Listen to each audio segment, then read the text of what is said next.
Welcome to Stampscapes Lab. We're going to be stamping some more grassy textured scenes. I really liked playing around with some of the textures in my last video, and um, I use grass textures a lot, and I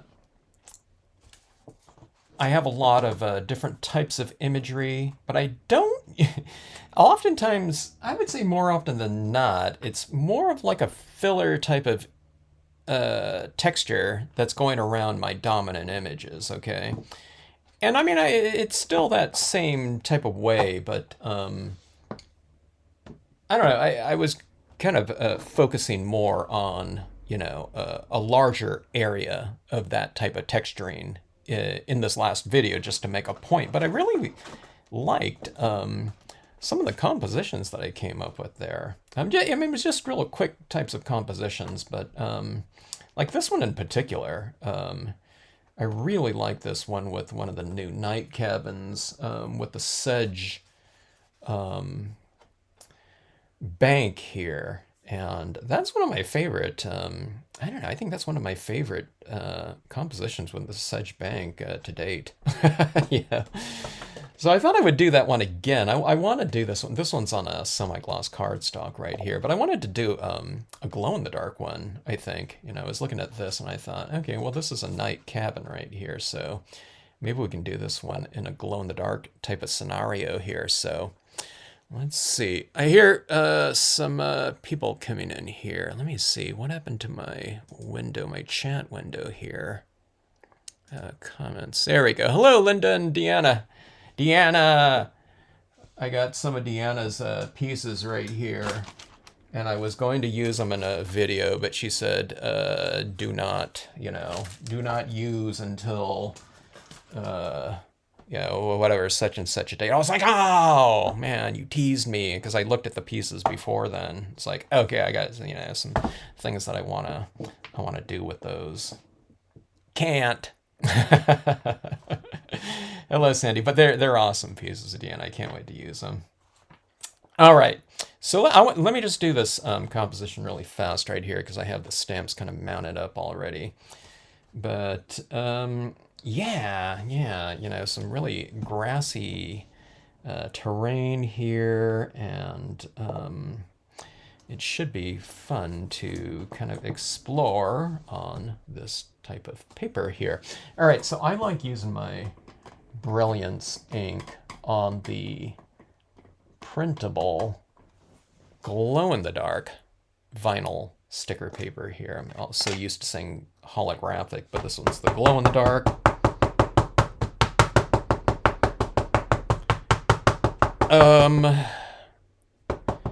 The other types of inks that work on it pretty decently are like the hybrid and StazOn, but the Brilliance really gave a really good impression on it. It's water-based and it's surface-oriented, so yeah, it was a teaser. Now, you sent it to me too early because it's like too prolonged of a teaser, you know what I mean? It should have been like the week before. Then I don't have to wait so long. Yeah, but they're really awesome. I thought maybe I should email Deanne and just say, well, we can post them and it could be a teaser, and people, will say on there that you can't get it until a certain date. Then, but I shall follow the instructions there. All right, so let's see here. I'm gonna no, okay. I don't have very much room on this one, so I'm going to stamp this fairly low. I was going to put some additional grass textures in the foreground, just to make a point of the grasses here and to really, really layer it. But anyway, hello, Melanie. Thanks so much for the compliment and checking out the vids and cards, etc. Glad you like them. We're doing some of the latest idea, which is the the glow-in-the-dark vinyl.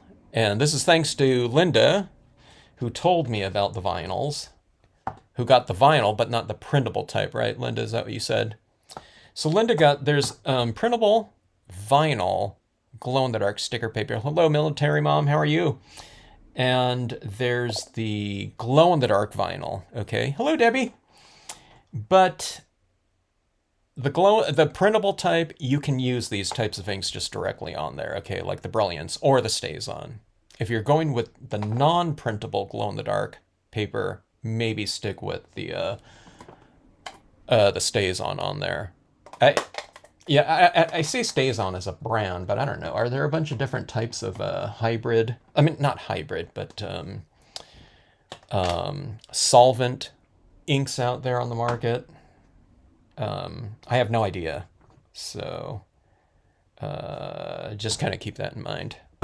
But experiment a little bit.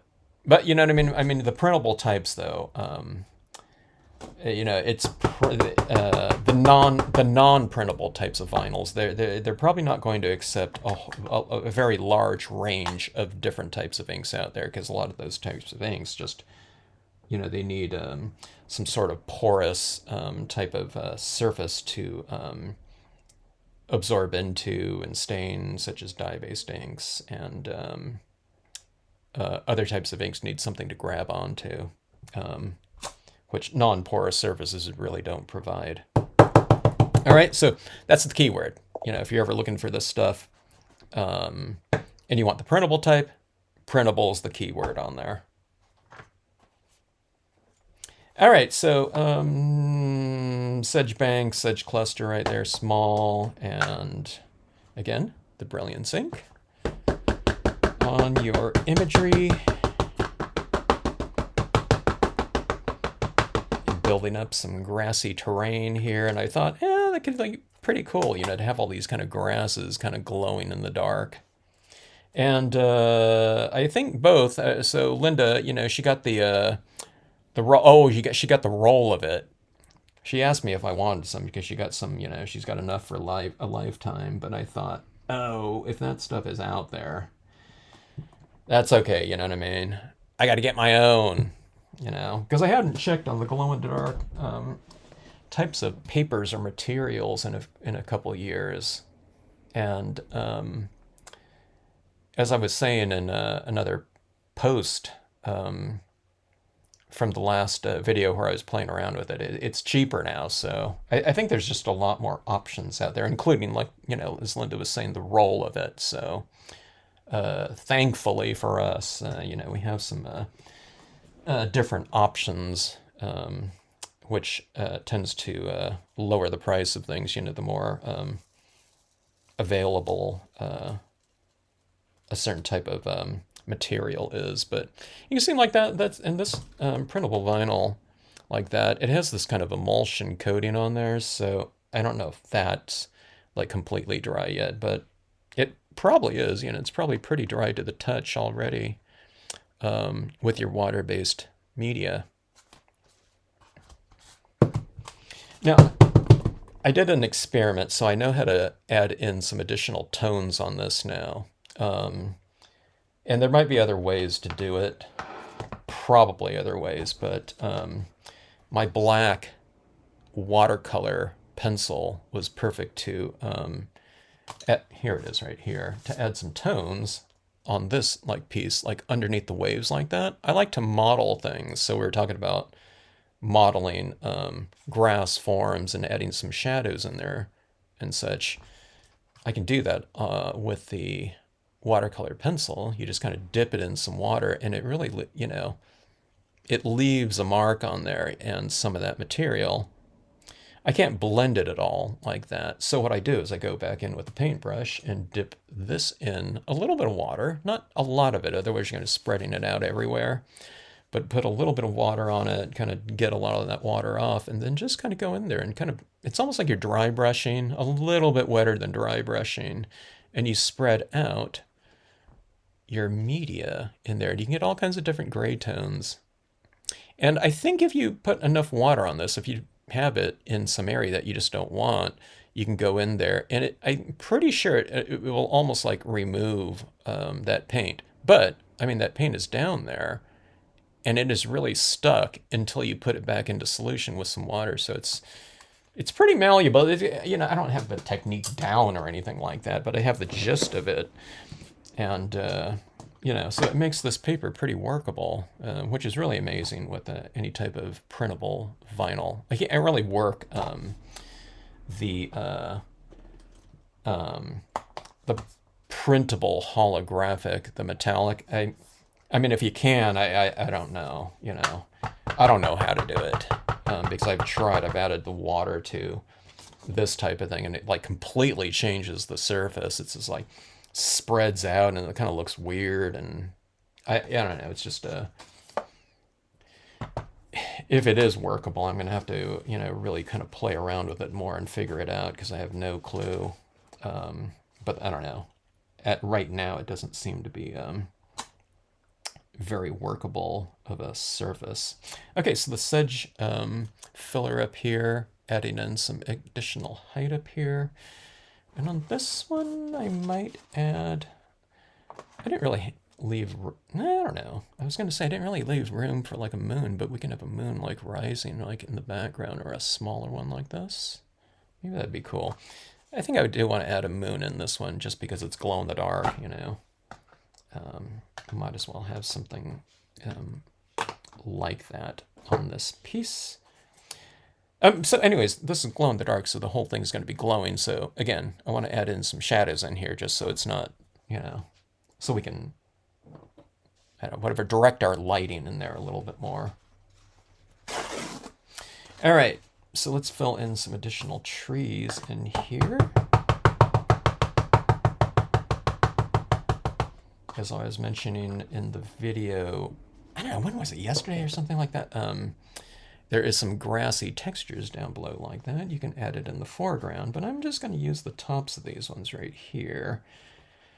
And we'll add in some additional trees like this into the mix.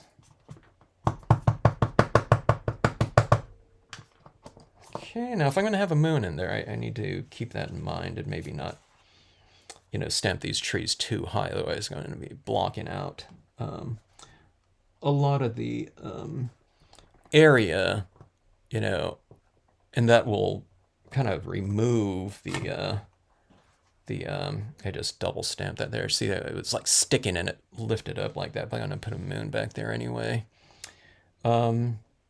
Yeah, so just, you know, leave some space up there. If you're gonna stamp something, a quote stamp or something like that. Now, I mean, we absolutely have to get that, you know, stamped over because I did that.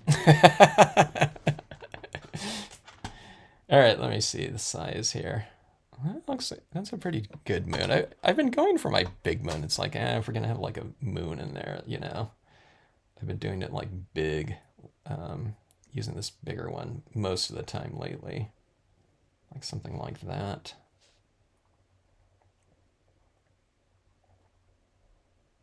You might be able to take that off. I don't know. If I put some like water on here and I just went in there, you might be able to spread it around a little bit. Let's see. I'm debating right here. Let's see. That seems like the best spot for it, but I have, you know, maybe I'd go over here with that tree like that. And then I can put in additional trees right in here. Let's do that. Let's do a little, kind of a, I don't know, it's not exactly like a peekaboo application of this moon, but we'll put it right in this little slot right here, and we'll put an additional tree right over here to kind of frame it off up there in the sky.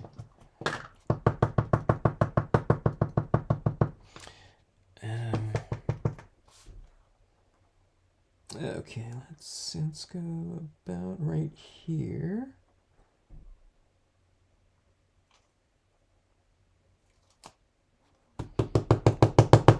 Okay. And let's go back to the tree cluster. Let's do this right here. I'm looking at this. Let's do this right here. Let's add another kind of row back up in there, like a little horizon line. And then we'll have another tree cluster coming up from that right in there.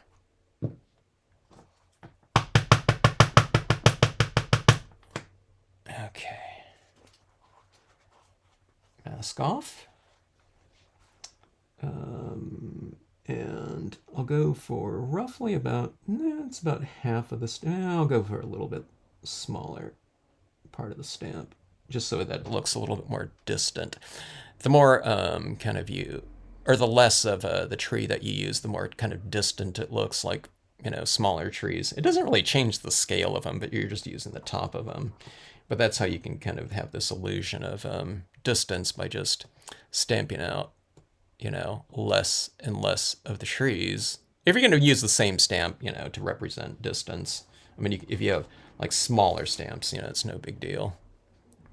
All right, so you got those grasses in here. We have this kind of grassy lead in right here, a little bit of this water area. It's going up like that. And you still have a little bit of that smudginess around there, but I'm going to darken this in around there, because I want that moon to be standing out as the lightest thing in the sky. If I just leave it as is, I mean, it's okay, but, the sky is going to be lighter than the moon, so it's almost like this, the moon's kind of a dark object up there instead of the sky. So we'll darken that in later on, in another whatever finishing video. All right, so a little bit of rocky texture in this water. And I like some of these rocks in my grassy area too, just to kind of add a little texture in there like that, because it gets a little bit soft in there, so I want a little bit of a crisp element in there, okay? And then, oh my gosh, should I stamp this right now? Because I do want to tone and model these a little bit more.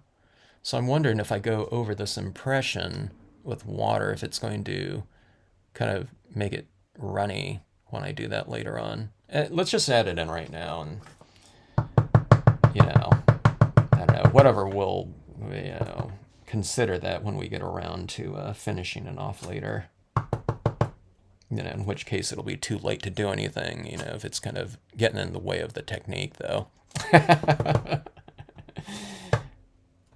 When you're experimenting with stuff, you just kind of have to go for it a lot of times.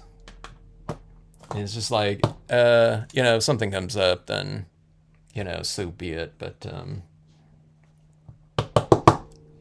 we gotta have to make momentum here. So, just, as I said, just kind of go for it. All right, let's see. We have some additional. Maybe I was talking about, how I want this to be darker up here in the sky. I don't feel like taking this black pen and doing some sort of, going for some sort of, I don't know, whatever kind of choppy kind of application of this. I like it more in like these smaller areas because I can kind of blend it out, but this is kind of like a big open space to blend out.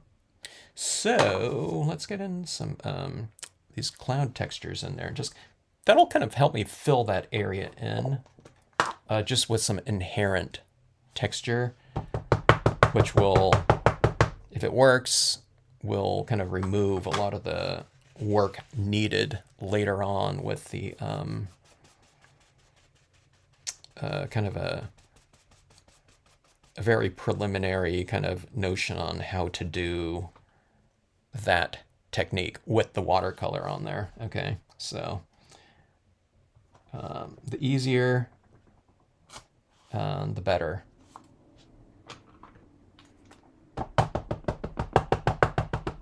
Okay, now if you notice what I'm doing right here is this is a rectangular shaped stamp, and I need that area up there, that tone right there, if I'm stacking this cloud to make a separation between this one stamp and the next one. It's supposed to represent distance, but when I'm just using it like this and I'm just doing like one impression in there, I'm wiping off this edge here so it doesn't give me this harsh edge right next to, especially like a light source, okay?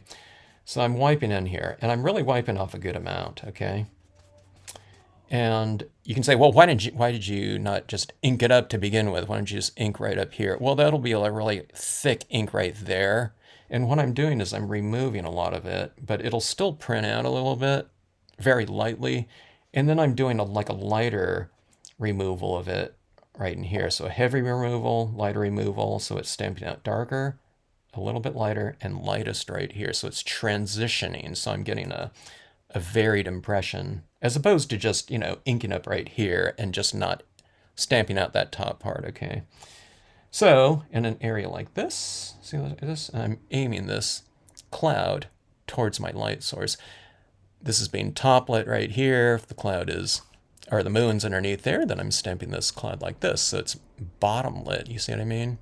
This one I stamped it like this, so it's, illuminated to the right. This is illuminated to the left right here. All right, so like this, and I've wiped it off right here, so I'm just stamping it right over my trees. I don't need to mask anything off because I've already wiped off some of the ink out there. So see, this is darker, and then it gets lighter right next to my light source like that, okay?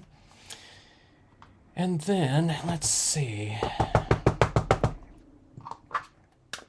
See, there's just so much less, sky area to fill in. And, if the sky was going to get dark anyway, because it's a nighttime sky, then this is just going to make it so much faster. All right, so I need a little bit of texture in here. Like I said, I'm going to fill this in with some additional texturing out here anyway. Or not texturing, but color. So we got that area filled in, and we have now our moons. Yeah, our moon's already looking like the light source of the scene, and we didn't do any shading or anything like that. You just used imagery. All right. So again, this isn't a finished scene right here, but yeah. So Linda was just mentioning to me in I don't know, what was it, the email, or I don't know, you posted it somewhere, Linda, but you said, yeah, it almost looks like it's glowing. This is such an aggressive type of glowing paper. It almost looks like it's glowing right on your table, just with a little bit of a light charge, and I don't know if you can tell, but it's kind of, what I mean. Now I have too much light here, but I don't know if you can see that greenish tinge already, but it really glows pretty bright, and it holds the light retention. The light retention is pretty good. Sometimes you get these glow-in-the-dark things, and it's it holds its charge like for 5 seconds, which we don't want. All right, so that's the glow-in-the-dark. This isn't like a glow-in-the-dark video here. I just wanted to do more of these grasses right here, but I really liked this composition right here. So vinyl, glow-in-the-dark, and this one I'll do in, I don't know, some other color scheme. Not sure what, but anyway, I really like these grasses in here surrounding this cabin,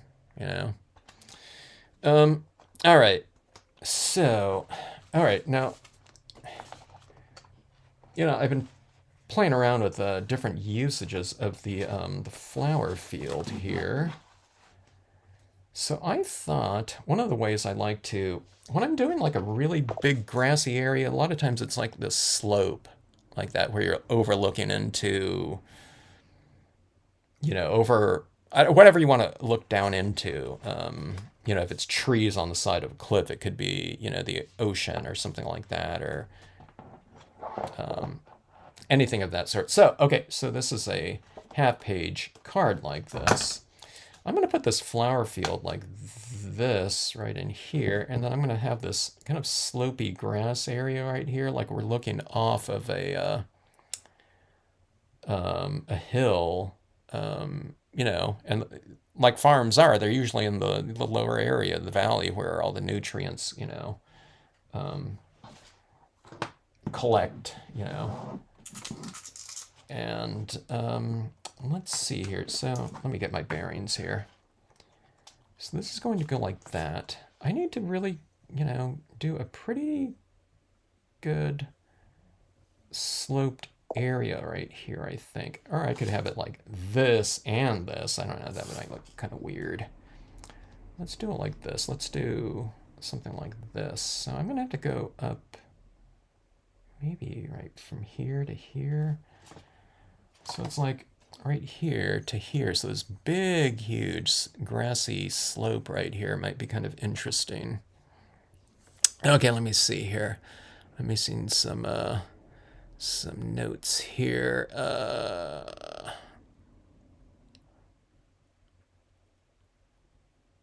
Oh, your canal. Yeah, that canal was awesome. Let's see here. Or the canal is awesome. Let's see here. I need to really build this up. So let's go for some.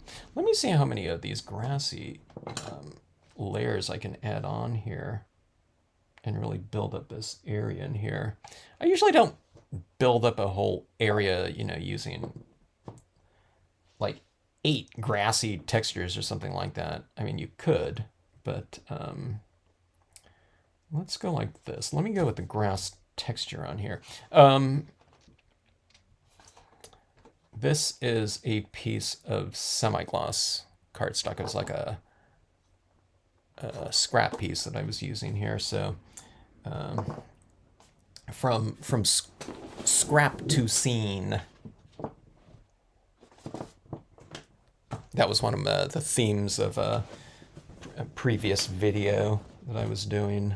Just taking some like scrap things that I, did whatever on and tried to make a scene out of it. Those are always kind of fun to do. All right, so here. So we're just going to layer this. And the lower grassy textures are going to be the ones that have a little bit more of a kind of a larger kind of, I don't know, whatever, blades of grass, or I guess what it's negative space, okay? So the negative space in here is light against dark, okay? And you can see these ones are, kind of longer like that. So it stands to reason that those things would be kind of closer to us. And then you'd use, the smaller ones up top like that, okay? Now, if you didn't see that video yesterday, what I'm talking about are these things like this. You get, these larger kind of grass. This isn't stamped, by the way. This is a photo. But you have these longer blades like that. And then, as you go off in the distance, smaller ones. Doesn't this little area right here look like that? Because that's the type of thing. These are the types of books I was looking at when trying to design these grasses. All right, so anyway, let's go. Now this one's, I don't know, this one's like not like a manicured, like someone's lawn or something like that. So I'm going to go for this grass, this little bit more of a craggy textured one right here. I guess, and again, I need to go up pretty high on this one. So let's do this. I'm going to try some different textures together that I just never have before. We're going to try to use this one as well, I think. Sometimes it's good to kind of mix your textures too, so that you can kind of differentiate, this big mound of, area in here too. So let's try this right here.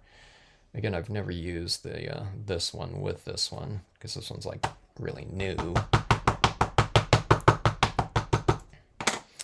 All right. On this one, I did give it a little bit of a base like this, in case you wanted to put it in like a lake or something like that. I have like these little rocks down there. So it's designed that way, but then, if you're building it like this, I don't want to have this really definitive line down here. So you're, again, just like the cloud, you're just kind of wiping it off and doing kind of more of a selective style of a impression, I mean, it's stamping out down there, but you're just stamping kind of a lighter version of a certain area of it. That way you can get kind of more mileage out of your stamps too, using it that way. Okay, so we're going to build it up like that. And let's come down here like this with it. I'm going to wipe off even more this time, I think. Let's go about halfway maybe. And I don't really need to mask this off because I want it blending in with that lower portion. or I don't know, whatever the first row of grass is like that, okay? This is a little bit too prominent, but I'm going to be coming over it with a sedge filler anyway, so it doesn't really matter.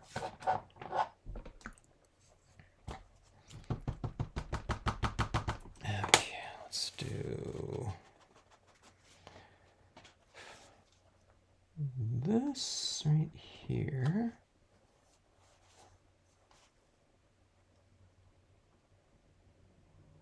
That looked pretty good. I was like that, and then I just came a little bit higher. Let me go up here with this one again, I think.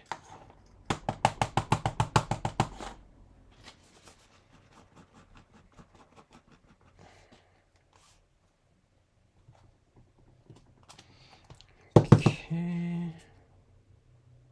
All right, let's keep it at that right there, and then, let me see.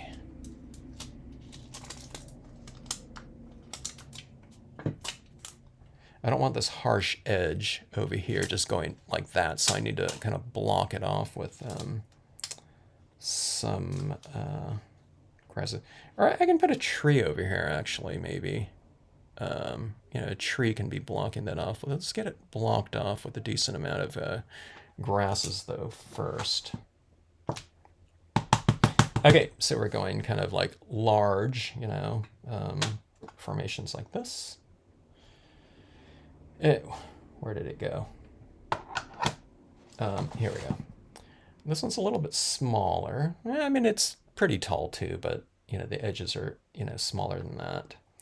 So it's going like larger, a little bit smaller, and then this one's like the smallest one, okay? Like that. So it's like low, higher, and then highest like that, okay? And we'll come right in here, and I'll just do this little slope edge, however you want it to go. Like that. Let me even that out a little bit more like that. Okay, and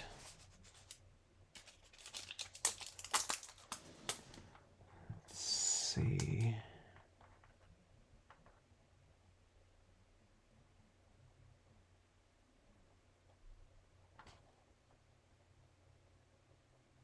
This reminds me of a place that I used to, we called it the Fields. It was just a bunch of open chaparral that we used to go as kids, because we walked to it right from our house. But you can see some flower fields out in the distance.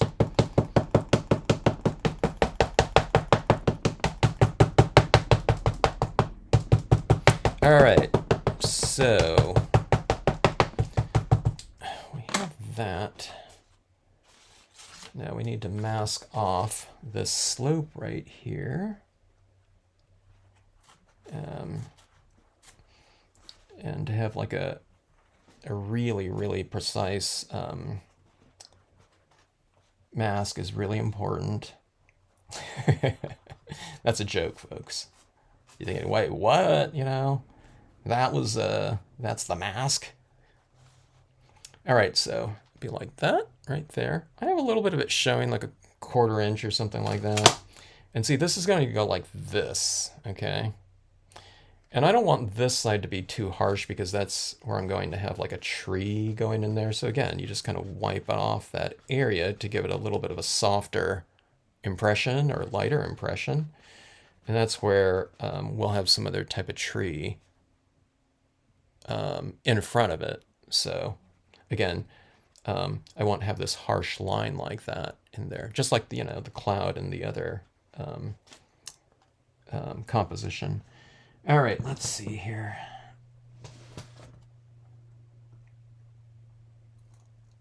I'm trying to see if this is kind of like matched up with the top of the card, and I don't have this going in sideways. At this point in time, my old tack and peel is really it's like opaque. Okay.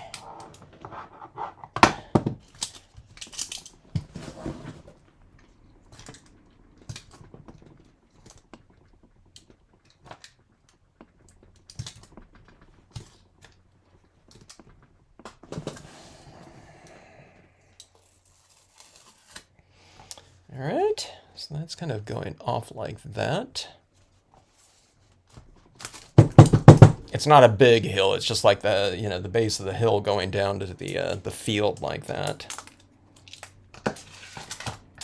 And then let's use. Let me see. Let me see if I have my larger version of this tree around. Yeah. Okay. I thought I did. Let me put this right here, and then we'll put some other trees kind of going up this way.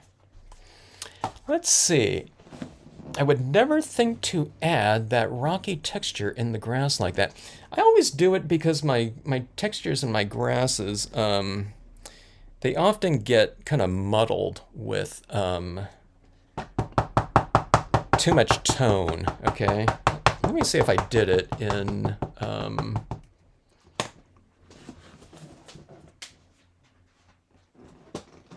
I don't know if I did it in here, but I didn't use that rocky texture, but I often like put it in here.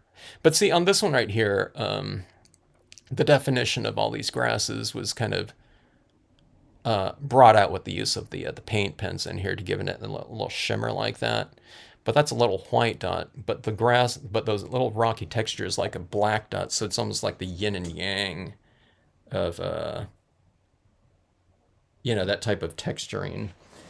I'm trying to think if I have another one of those around here somewhere. I'm almost using it. I'm using that little rock texture all the time, though. You know, like down in here, it's all throughout this area right in here. I don't know. It does the trick on just kind of unifying everything so much. And in here, okay, yeah. So I don't know if you can see that texture.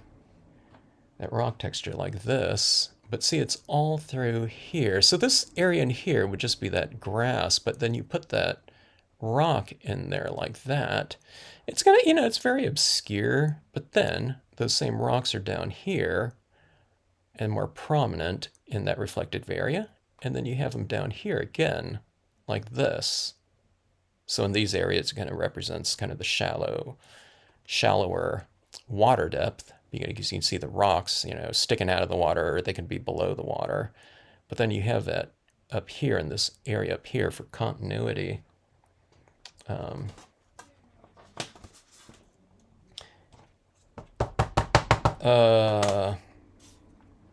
Saved by the rocks.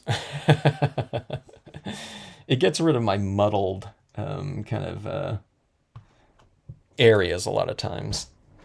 All right, so I guess this is kind of like a little field horizon. I would have to kind of keep continuing over here. I guess I could, you know, if I wanted to, if I'm not going to use like these trees over, I guess I could have, I don't know. The perspective would be different, but I could add like a little line over here.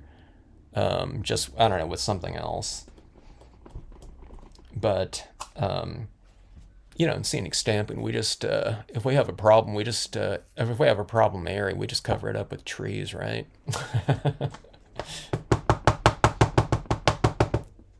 Trees or a branch. Or you just kind of darken in that whole area like in shadow.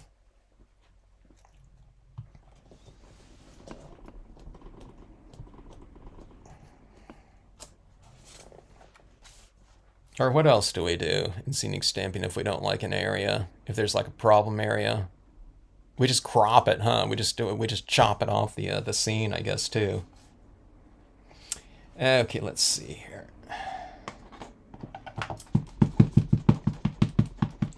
So this field here isn't so much, you know, like Netherlands. It's more like, I don't know, a different state, Washington maybe. You know, trees like this. So flower fields don't have to be, you know, like a Netherlands type of, you know, iconography or whatever.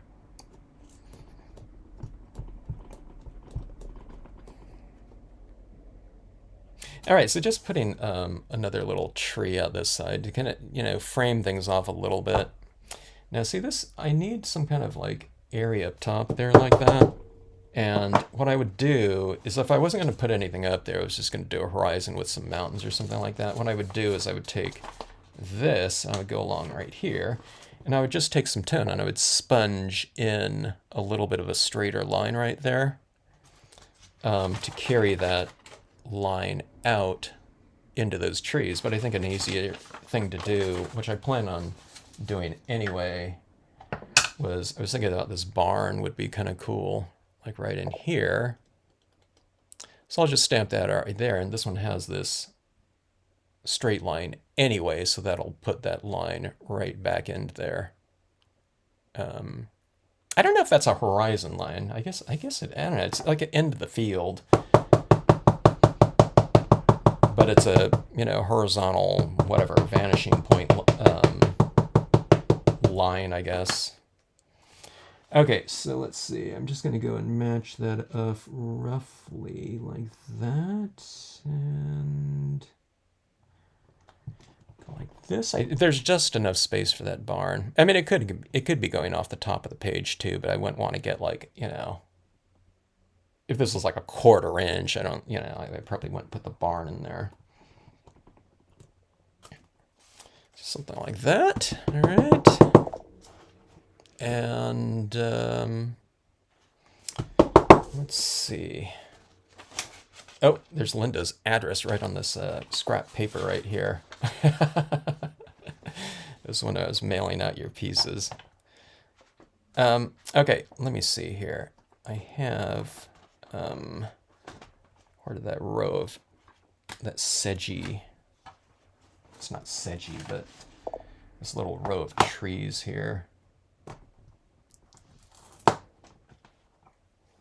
I'm going to put these on the horizon right there.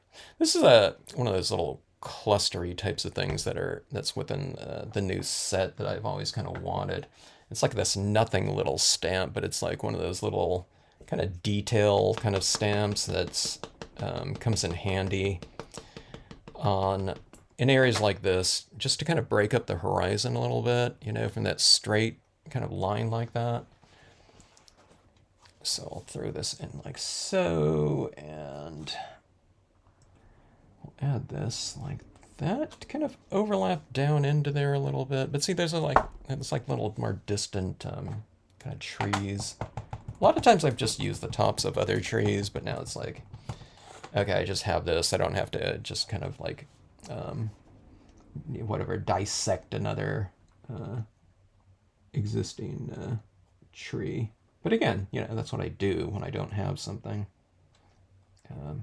Okay, that was like a tiny, tiny bit. It's like I can't even see that one right there.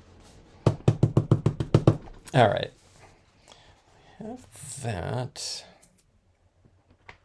What's going through my mind right now, looking at this piece, is that I don't know if I want to put like another hill right here, or if I want that to be like open sky.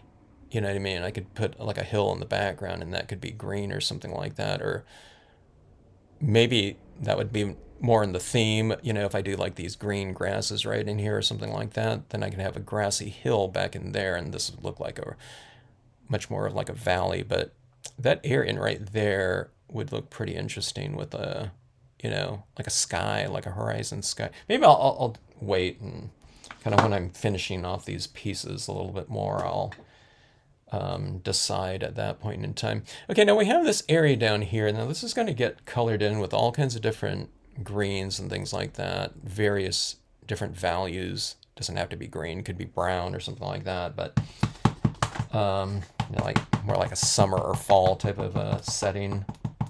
But let's break this up a little bit again with a little bit more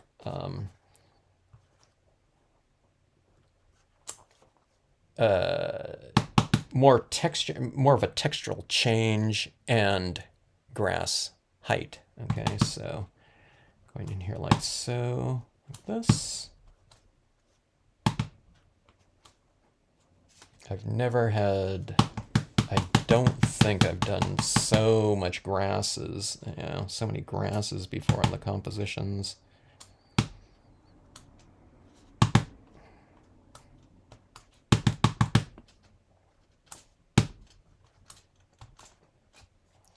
All right, so we're going like that, okay. So that kind of creates a little bit of separation between, and it frames off the scene a little bit more.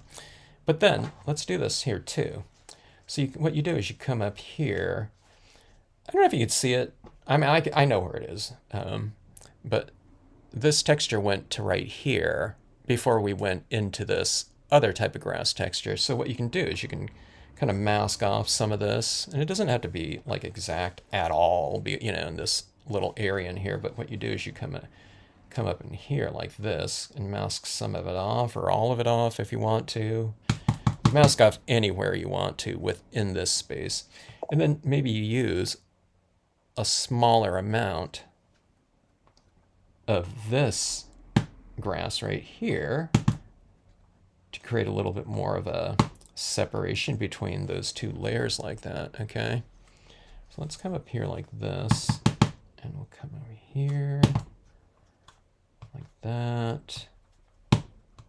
It's looking pretty cluttered right now, but again, those other types of coloring and tone that we're going to add in here, you know, will solve a lot of that.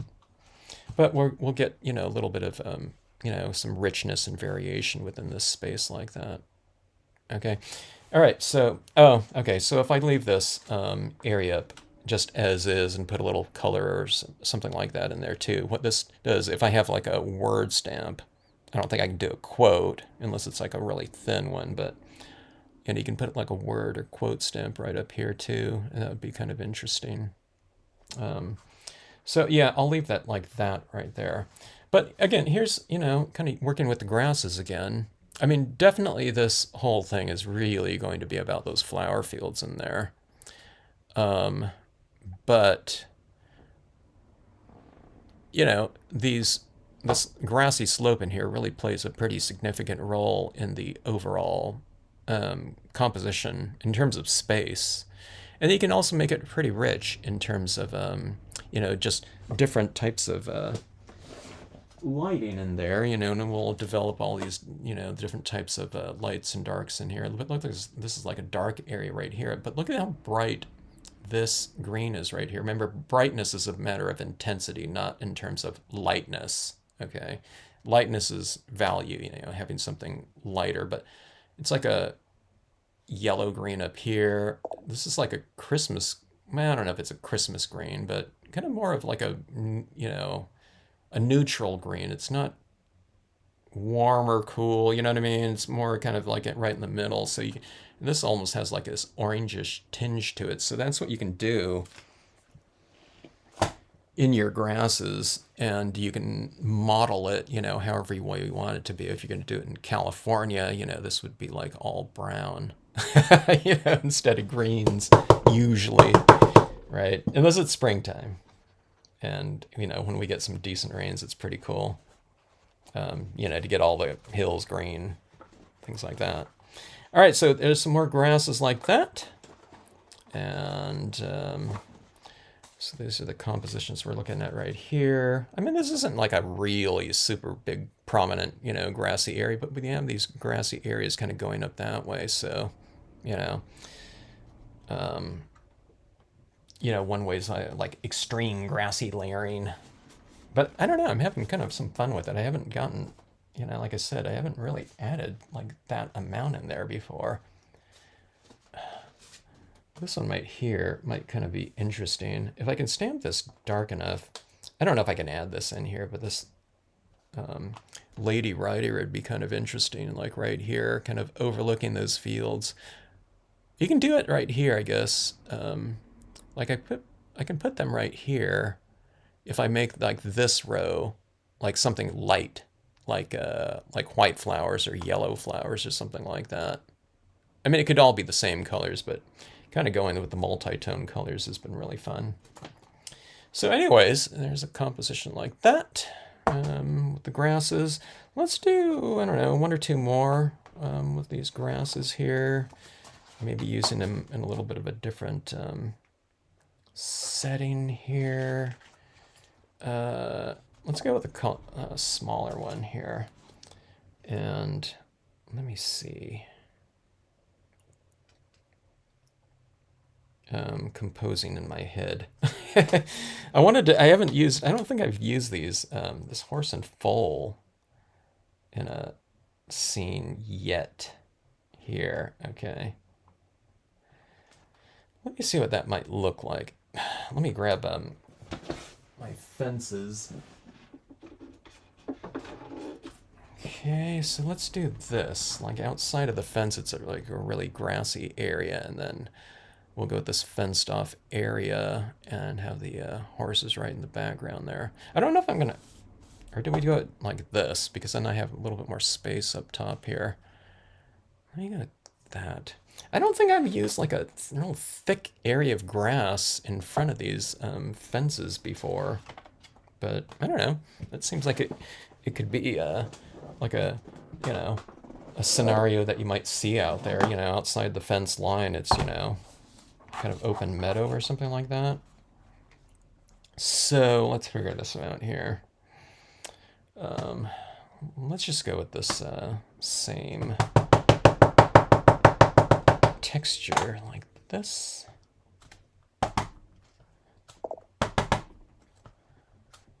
Okay. And let's see.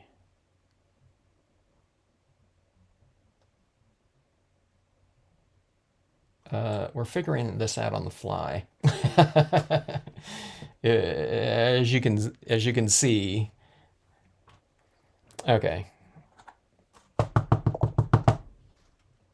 Let's go like this. Like that. And let's see. Stamping on a non-printable vinyl glow in the dark might be more challenging. Yeah. Well, definitely the StazOn, huh? So does the StazOn, do you have to make your impressions fast on that, Linda, with the StazOn? Hello, Bill. How are you today? I am having spaghetti now. Well, we need to figure out what we're eating here. Debbie went out for seafood. That sounds good. What kind of seafood did you get? Okay, let me see here. Let me go. Okay, let's just do it right now. Let's do this fence. This fence doesn't reach out the whole way. Let's go here. I'm trying to think. Okay, which way were those horses kind of facing? Kind of facing this way, like that. All right, let's try this right here. All right, just getting my bearings. Maybe, I don't know, I was thinking maybe I shouldn't have stamped out that sedge in there. I'm not sure. Because I might have wanted to go a little bit lower with this fence, but we'll just have some of that grass growing, you know, I don't know, into the fence. Maybe, I don't know. The horses would have eaten it then, right?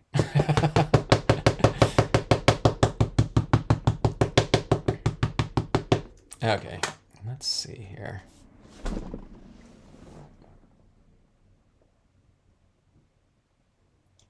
I'm debating on whether or not to mask off some of those grasses. Oh, let's just go for it right here.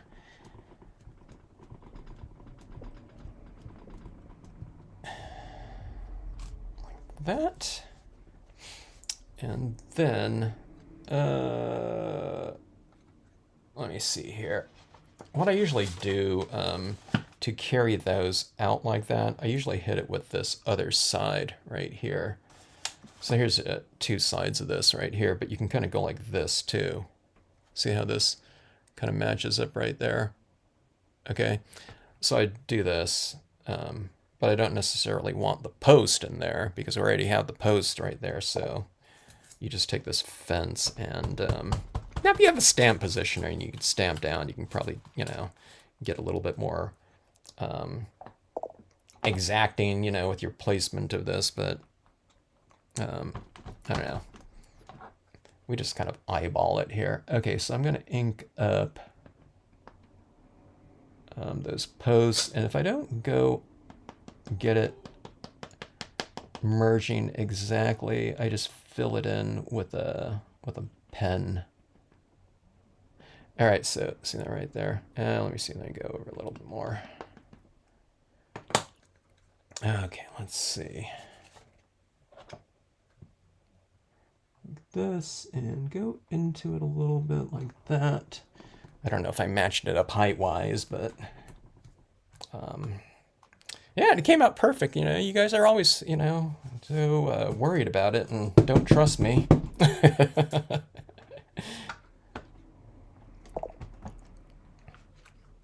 So that being said, I mean, if you had a longer fence, you know, if we're working on, you know, like half-page horizontal, you can bring that fence around like that, okay? And that's the same for like all of these ones in here. You know, these are just more distant ones. You know, you can have it in the background. I have a feeling that this one's going to be using a lot of those rocks. Okay, let me snap the horses in there. I gotta know where they're going to go so I can work around them. Okay. All right. Oh, Cynthia, how are you? Who's that CM right there? We've been watching Kevin long enough to that when he pauses mid-sentence, you know what he's going to say. You can tell me what I'm going to say then. Or birds in the sky. Yeah, you can have the birds in the sky. Hello, Jeannie. Jeannie's stamping. What are you stamping, Jeannie? Hopefully Stampscapes, right? Stampscapes a day, you know, keeps the whatever, boredom away. All right. Let's see. Let's add these two in here, like that.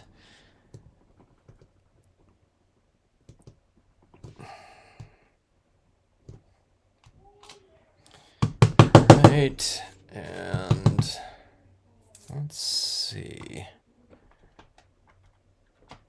I decided on whether or not I want like another like fence back in here, or do I want a more distant one? Like, I haven't used these fences in a while. The background ones, get right around in there, or this could be a whole area in here. You know, they can have much wider area to romp.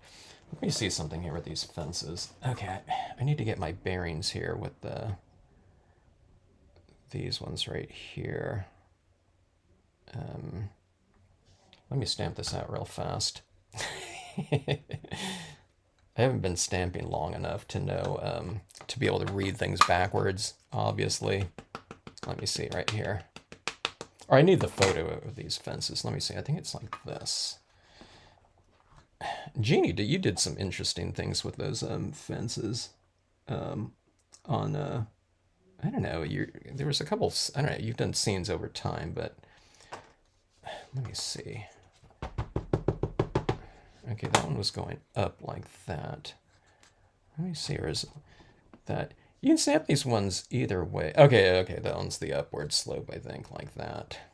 Although that does look like... I can't tell what's upside down and what's right side up, which is kind of good because you can use them both ways. Okay, I might go... Here's the thing, if I stamp this like back there... Oh, maybe I need to do it. See, I stamped that horse in there, so I'm going to stamp this one. It'd be kind of cool if I can have this fence in the background like that, but with that barn again, you know, in the distance. Maybe it's like a foggy morning or something like that. I'm trying to set up a scenario here. So let's do this right here. Let's do like one impression of it like this. Is this video like about the grasses or about the, you know, the fences? I guess it changes, huh? Okay, so let's do this. It's going to be a really foggy morning, and on the distance, we'll see that very light barn or something like that. Okay, so I'm going to go like this. I'm really hesitant to take that fence right in that horse's head, though. You know, or the baby's head. No, let's go. Okay, so I'm going low here. like this. Okay, like that. And see, I kind of tapered it off so I don't have these lines going right into its face like that. You shouldn't have, it's like scenic stamping 101. You shouldn't have like a fence going into someone's face. Right? That's the first thing they teach you in scenic stamping classes, I heard. Okay, so put this right here. And barn. All right, let me stamp it out once so that it just stamps out a little bit lighter. And it's going to be a misty morning, so we're blotting off the base of it so that it's nice and light down there, like it's in like fog. And let's stamp it out like so. Okay. Hopefully it stamps out lighter. I never know if I like stamp off enough ink or not. Something like that. I don't know, whatever. It's like a 65% gray instead of black, so it kind of pushes it back visually. And then let's go in and add in, a huge amount of, I guess, these little rock textures in here. Okay. This.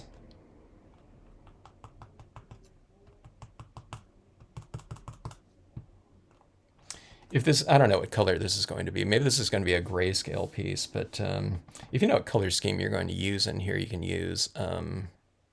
stamp this out in that color. So if this is going to be like high noon or something like that, and there's all kinds of different colors in here, like browns, then you can stamp this out in browns too. Okay, you can decide on that too when you get to it, but you can kind of set an existing foundation using just grayscale impressions of this. Okay, so I'm using it as a textural stamp like this, but it's also kind of adding in some shading. The more you lay it down, it gets denser and denser, and it becomes almost like a grayscale type of texturing, toning texture. Underneath those horses right there, we can kind of add in a preliminary, at least, shadow for them like this, and get it really tapped out like that. It's starting to add a little bit of shadow work in there. When you add it in with this texture too, it really kind of removes a lot of the work that you'll have to do later. Plus, it's a textural statement too, so it might make it a richer looking shadow because it's made of textures. All right, so I'll figure out what I'm going to do up there. Again, maybe it's a word stamp or something like that, or I can put, a sun or a moon or a cloud in there or something of that sort. But we have our grasses down here.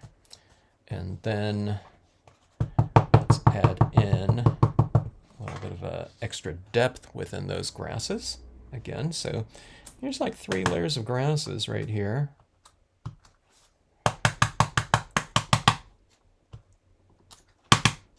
I guess on the grasses right here, I mean, it's kind of serving as kind of like framing for the composition. Like, I wouldn't want to have like, I don't know, an extra like 2 inches of just dirt in a scene. Okay, I mean, you could, but yeah, that would be a bit much in there. Okay, so we have this down here. It's almost like rule of thirds. Here's like this area of grass right here, not quite third. Then you go up like this. I don't know, maybe it is thirds. So it's like grass right here. I don't know, where's the other compositions? This one's like, I don't know, going up like this. I mean, I guess this is rule of thirds too, almost. But then this is like almost going up like 2/3 of the way. And so it goes like this, and this is like the next height right there. And yeah, it goes right to about right here. And then this is kind of like, I don't know, breaking things up. I don't know, I guess that slope right there is not quite on the third, it's like half, but anyways. That's what I do a lot of times. This is kind of like rule of thirds right here. It's not right in the center. It's kind of like in that, that area if you break something up into like whatever, is it like 9 quadrants or something like that.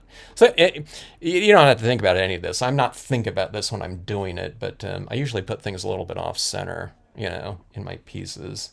Not all the time, but so this one's like not right in the middle. It's off, the side like that. This one's kind of off center a little bit, that type of thing. All right, so I got my horses stamped out in some kind of scenario. I've been using the one with the reflection a lot lately because I really love that one for so many different types of scenarios. And okay, let's see here.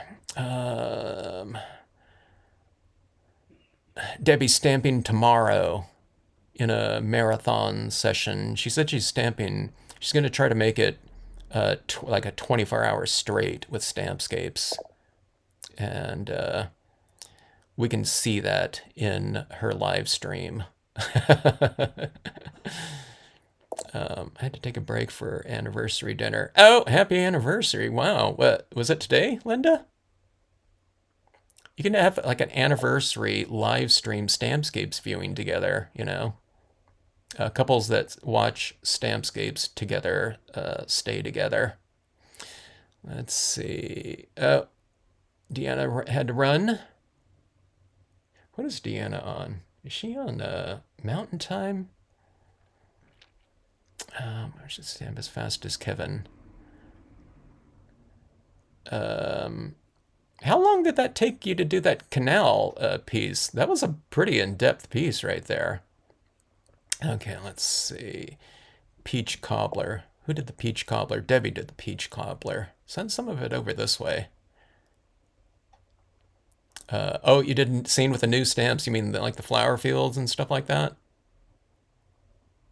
Hello, Delilah. How are you? Good to see you again. Thanks for popping in here and checking out the stream here. We're doing the grasses here, so I started off with the this piece right here with a lot of sedgy kind of fillers down here. This one right here has this big grassy slope in here.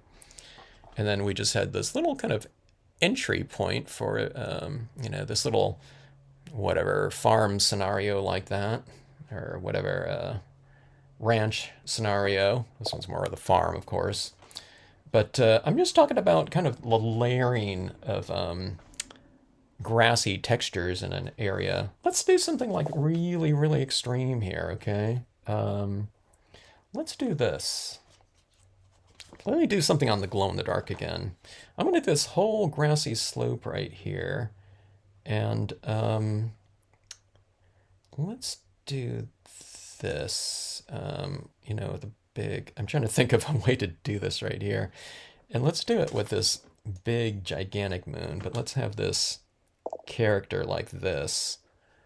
Okay, this rider against that moonlight like that. But let's just put them in like this grassy area, like they're going up a little hill to whatever, overlook their whatever, the area. And oh gosh, I don't know how to do it, but it would be so cool if I can have some glow-in-the-dark little fireflies in this area on this different scenario. But I don't know if I can add in like glow-in-the-dark paint on here because this is already so light. Anything I cover up is going to be darker. So we'll try to figure out something that we can do here. Let me know how it works. I have some glow removable in my stash somewhere. Megan's got some glow. What's glow removable? There. Let's see. Yeah, the rider gets moon. Bill, you and your Bill's got a way with words.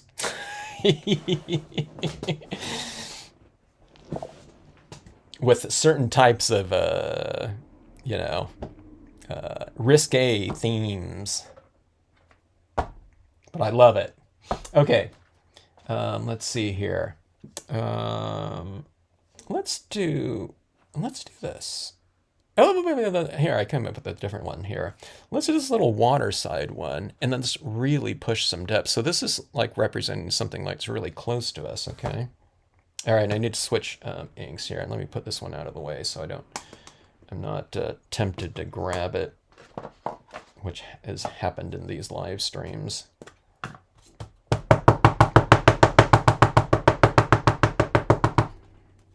Okay, so let's go like this with the sedge cluster. The sedge cluster is one of my best blending stamps.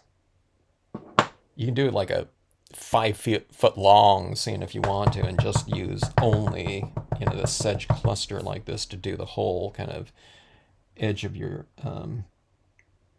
waterside area. Okay, so you can stamp this even, but I usually change the height of it a little bit from impression to impression, okay?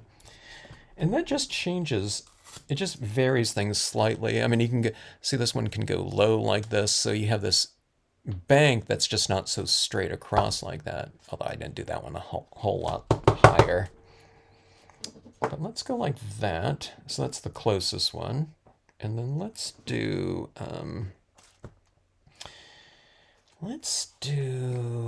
which one do I want to do? Do I want to do, let's go with the tall grass right here.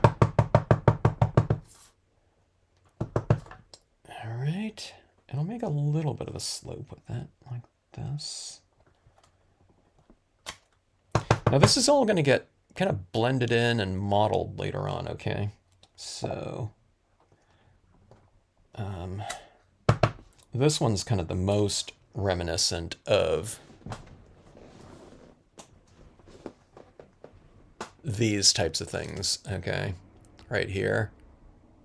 That I was probably looking at this image right here. It's like, I want to stamp out a scene with those types of grasses on there. So we'll model this and we'll darken in these areas and have them lighter on the top like that. When we get to that, portion of the scene, which is not going to be in this video. I'll do that later on.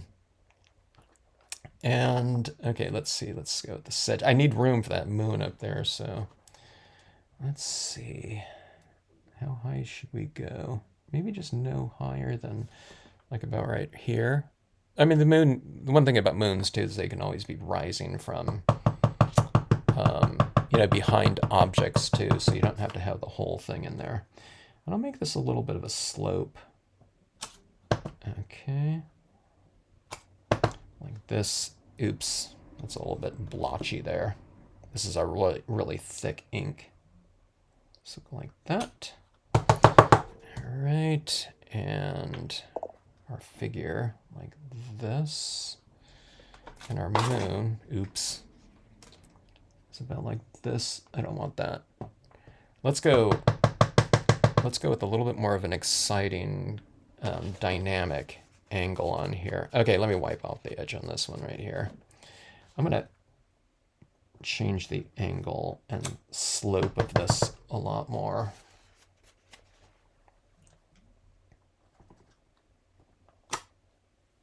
Let's go like this, right here, like that. A little more angled, like so. And then let's get to our moon, like this. If you just joined in, this is Brilliance water-based pigment ink on a printable vinyl glow-in-the-dark sticker paper.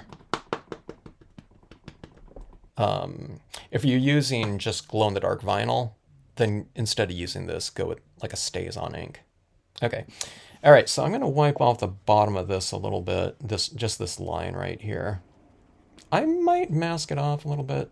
And I'm going to take off some of the ink right in this texturing in here, just because it'll give me a little bit more of a more options in terms of my placement of the figure that's going to be writing in front of it. Okay, so if this is a little bit lighter, I'm not competing with any like really super dark textures on here for that figure to stand out against them. So you can see you wipe them off so that it stamps out a little bit more grayish. Okay, and let's see, where do I want that figure? She's going to be going like, I'm going to put it like down here so it's like got a little bit more space to go, and we'll go like this. It looks like I'm going to mask off a little bit in terms of the space that was remaining. I just touched it a little bit right there. Okay, let's see. Let's go like this.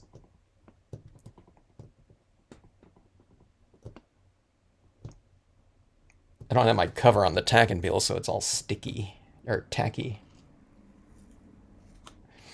All right, so that moon like so. This scene's looking a little bit blotchy, but it'll come together when I tone it in later on. All right, there's our little figure like that. This figure is going to be walking in the grass, so I'm going to wipe off the feet a little bit. And I might be doing some masking too. This is like a distant figure here, so let's go about like that, and then put them right about like so.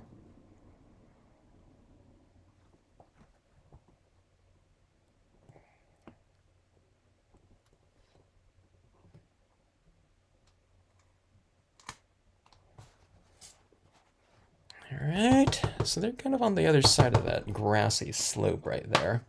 And then let's add in those clouds again right in here.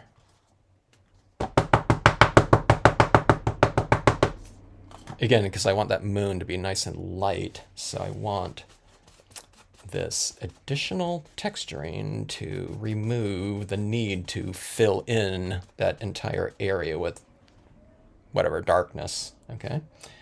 So I'm taking that cloud and let's get it right in there like that. Okay. And it kind of adds some drama into the piece too, I think. Wiping off around the cloud and that edge right there. I have instructions on how to use this cloud if you've never used it before.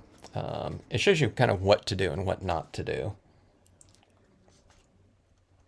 Just so it doesn't stamp out real blocky looking.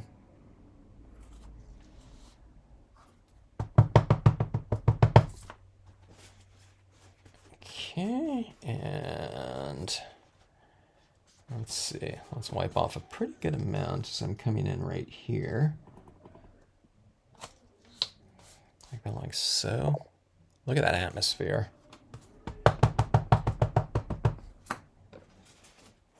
Or the mood, huh? The mood on this piece really changes with that type of texture in there. And I had a little bit of area to fill in there. So see that first impression of that cloud right there goes down to about right here. So I'm kind of overlapping a good, I don't know, like it's like a ½ inch into the previous impression. And that carries that out there. And you can't see where one impression begins or ends and the other one begins. There's not like some line in there, okay? But that's where you just kind of wipe it off like this.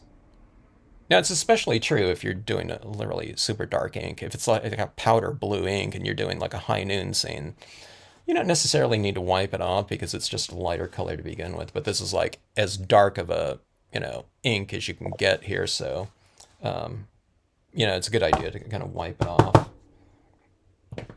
All right.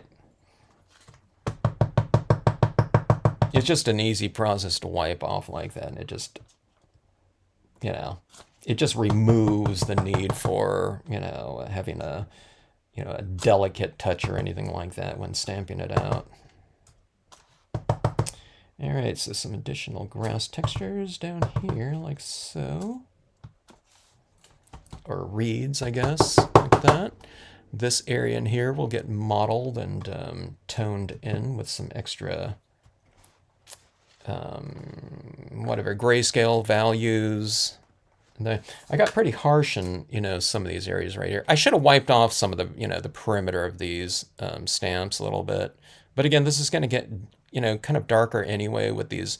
I want the tops of these tufts in here kind of glowing. So we're going to come into these and tone them in a little bit. I might do like a follow-up video to this one. It's always on replay if anyone misses it, but I'll add in the modeling. This one's a glow in the dark too, where I'll use where'd it go? The Derwent watercolor pencil, and I'll add in some tones in here, and we'll get some grayscale additions of shadow work in here, and hopefully we'll, I don't know, kind of bring these two pieces to life with a little bit more kind of values and mass, And I was mentioning to people earlier that's how the shades in the this is all watercolor vinyl right here too. I mean, not watercolor vinyl, glow in the dark vinyl right here. It's the same one as this, but you can get these grayscale types of things, and I'll be doing that throughout these grasses in here and adding kind of light and shade into it. And that was really fun once I've kind of figured out what was going on with that and if it can be done. So a lot of different grasses right here. How many did I do? 4? It seemed like I did more than that, but I guess that was yesterday. So I don't know, what was the title of the piece? It was like grasses, foundation or filler, you know what I mean? A lot of times, like I said, I'm using these little grassy textures as just, it's kind of like a minimal foreground or something like that. Like in here, I mean, it's not real prominent. I guess it does take up, a decent portion of this. I don't know, maybe like a quarter, third or something like that. But these grasses right here, I mean, this is like a really prominent, big, huge slope, and it's just all made up of components. That sedge filler was used in the background right here. It's almost like invisible, but then here it is again right in here, but coupled with, I don't know, whatever is that, 1, 2 other types of grasses to give this a little bit more mass.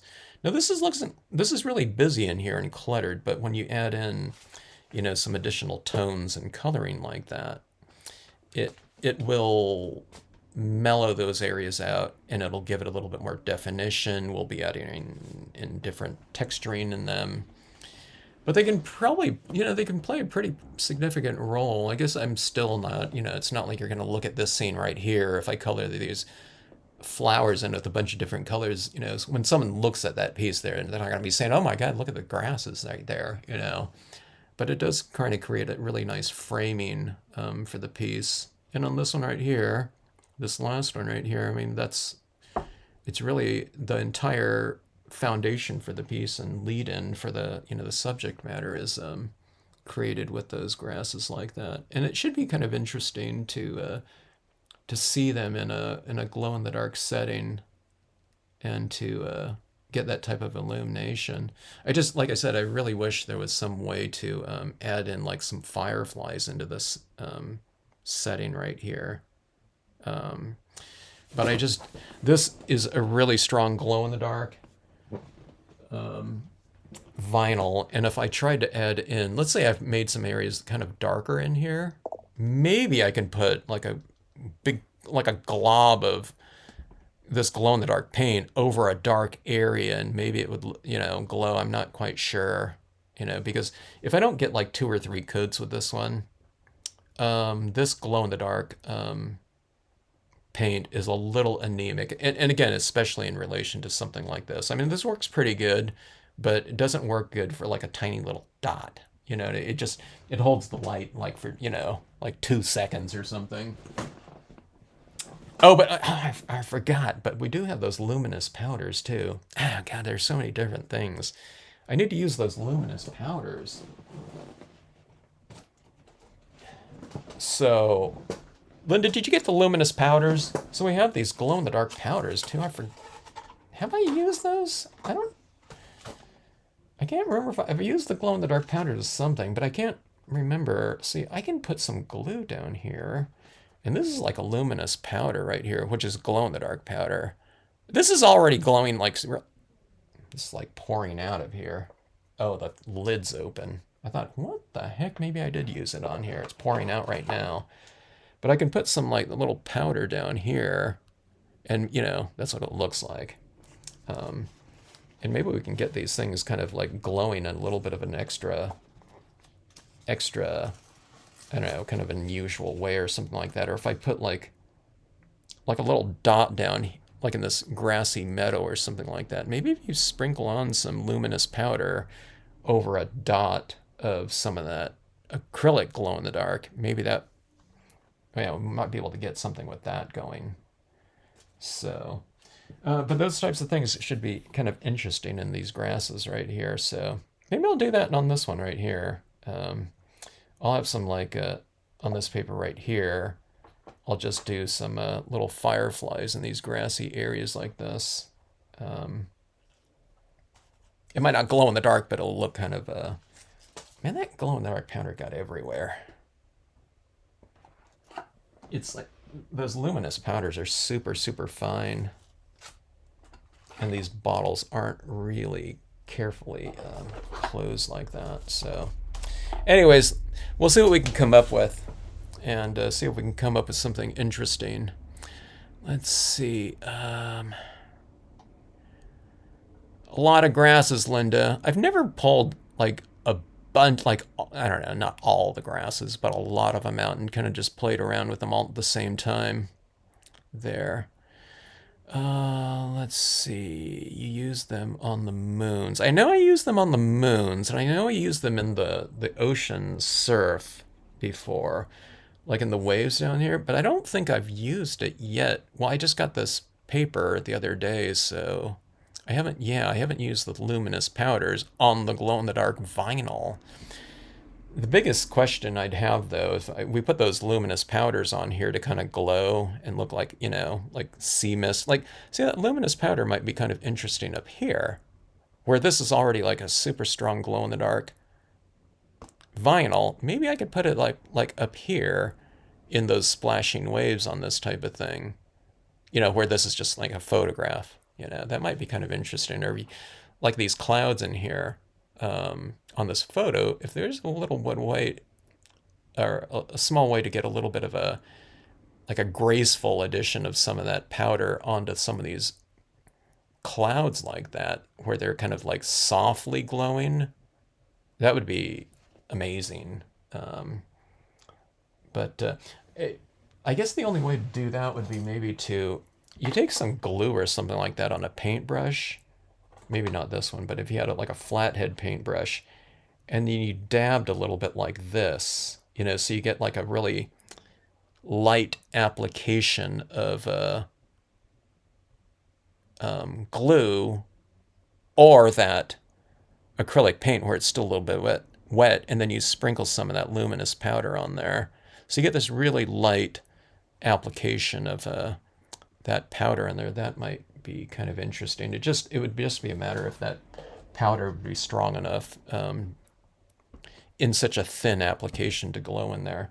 But you can do it too, like on these, like right in here. If I add some of it like on these little areas on the tops of these little grasses in here, it might give a little bit of a different type of look. And plus there's like 12 different colors of those glow-in-the-darks too, so maybe you can add in, if this is glowing like a certain green, if there was like a lighter green or a yellowish green that's lighter, you can add it in here in terms of like adding some highlights maybe in a different tone or slightly. So let's see, Debbie, I think purples will look good on this one. What was this one? Was it which one was that? Was it this one? Sorry. Let's see. Purples. Let's see. Did I miss anything? If anyone asked anything, I'm sorry. I missed the comments there. Debbie's stamping with a cat in her lap. Is that why all your scenes come out so good? You got cat power. But, all right. More grasses here. I've got a lot of compositions to color in addition to this one. There was the the just the white,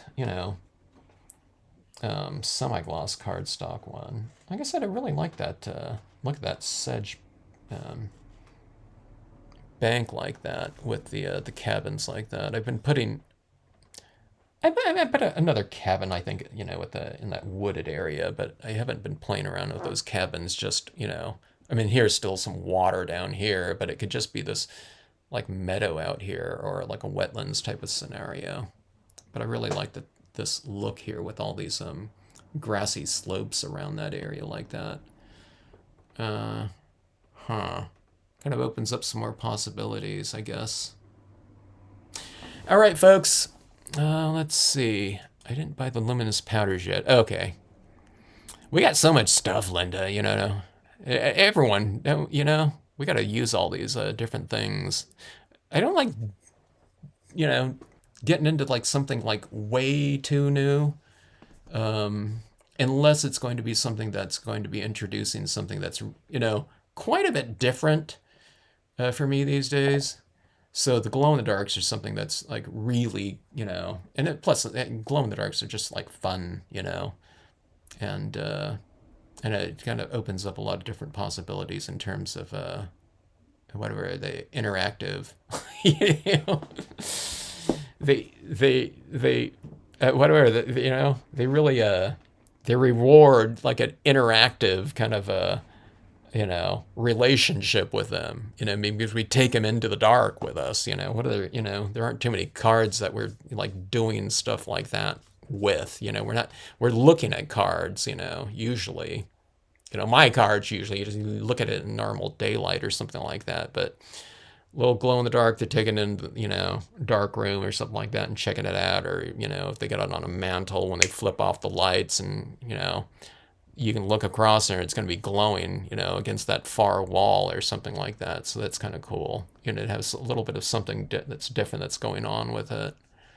And things like the glitters and things like that, that twinkle a little bit. I don't know. Kind of adds movement to a scene.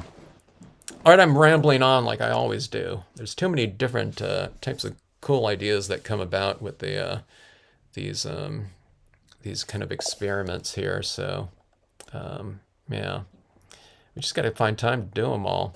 I really like this one right here too, with these horses right here. I usually haven't done a composition like that before, just with this like corral or something like that in the background. So we'll do this one really kind of like a misty, foggy type of scenario, like super early morning. We can give some pretty, bright greens right here, like in the immediate foreground like that.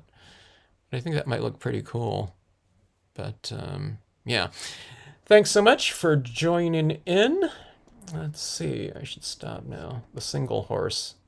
Oh, this one right here. Yeah.